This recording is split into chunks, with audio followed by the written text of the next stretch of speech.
fort. Ishte paralajmëruar nga presidentja Osmani se Papa do të vizitonte Kosovën, por ai nuk e bëri një gjë të tillë. Ndërsa pati një vizitë në Maqedoni dhe Malta. Ai ishte në planet e tij për ta vizituar Kosovën. Ai bëri një vizitë në Maqedoninë Shkup, që ishte një vizitë historike, gjë që tregoi që pra Maqedonia nuk është më vetëm në interesin e kishës ruse, se kjo është domethënë. E njëjta gjë dhe për Malin e Zi.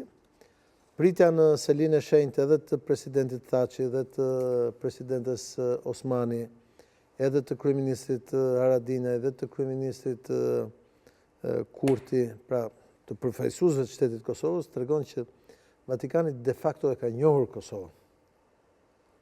Vendosja në nivel arqipeshkënie të Kosovës, pra nivel të lartë, pra në një autonomi totale dhe një pavarësi totale, e ka bërë që Vatikani me këtë pap i ka lëvizur shumë gjëra të krahasim me Kosovën. Ta thash, qenia e Dom Davidit në Krati, historia e tij personale me arbreshët, vizita e parë në Tiranë, e ka bërë këtë pap që do të jetë një figurë shumë e dashur për shqiptarët dhe për historinë tonë, sidomos në raport me lëvizjet që ka bërë për Kosovën.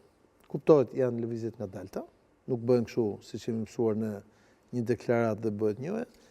Bëhet një hap, bëhet një hap, bëhet një hap, bëhet një hap, dhe gjërat kanë ecur shumë përpara. Ne kemi në Kosovë një komunitet në numër numerikisht të vogël të bashkëqytetarëve tanë që i përkasin besimit katolik, por që nga koha e presidentit Rugova ne me iniciativën kemi një katedrale të madhe në qendër të qytetit të Shiko, çështja e besimit nuk është çështje numrash. E qartë. Shumë e rëndësishme. Çështja e besimit është çështje përfaqësimi. Ne jemi një nga popujt e parë katolik në botë. Në shqiptarët. Për shkak edhe të afërsisë me Për shkak të historisë tonë. Të përbashkët që e kemi pasur. Dhe Kosova është vendi i origjinës Nën Terezës. Pra, nuk është një vend kështu do si do. Pra, për kishën katolike, ka një rëndësi shumë të madhe. Për historinë, por edhe për personalitetet përfaqësuese. Jo rastësisht e thash që në atë kishku, në atë katedrali ku do varroset Papa, gjendet edhe një kardinal shqiptar.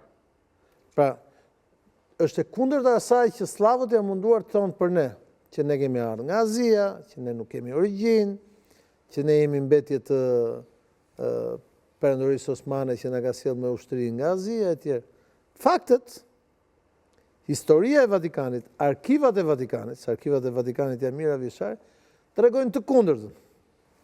Dhe fakti që ne demonstrojmë një bashkëjetesë fetare të jashtëzakonshme si pakush në botë, në Kosovë, në Shqipëri, pra kudo që jeton shqiptarët, tregon edhe se sa e rëndësishme është kjo marrëdhënie e posaçme, sidomos e Kosovës me Vatikanin, sepse Vatikani ndikon shumë në njohjen e shtetit Vatikanit, të shtetit Kosovës në ato pjesë që nuk është njohur akoma, pra akoma. Një njohje nga Vatikani sigurisht do të lëvizte në Amerikën e Jugut, unë mendoj që edhe ato shtete. Njohja nga Vatikani do të mbyllte një herë për gjithmonë çështjen e njohjes nga Spanja, për shembull.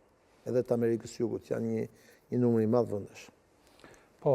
Keni ndonjë kujtim të veçantë që do ta ndalit me Papën apo ajo që e them më herët? Ato që thash më herët, kujtimi i veçantë që kam është ai pavarësisht se e ndjente pra lodhjen fizike etj. Kur e kuptonte që kishin ardhur mysafirët nga Shqipëria,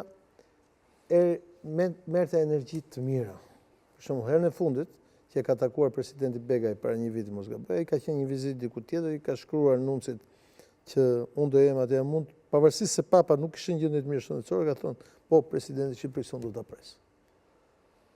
Janë gjëra që nga pikpamja emocionale, këtë njeri, nga pikpamja e empatisë,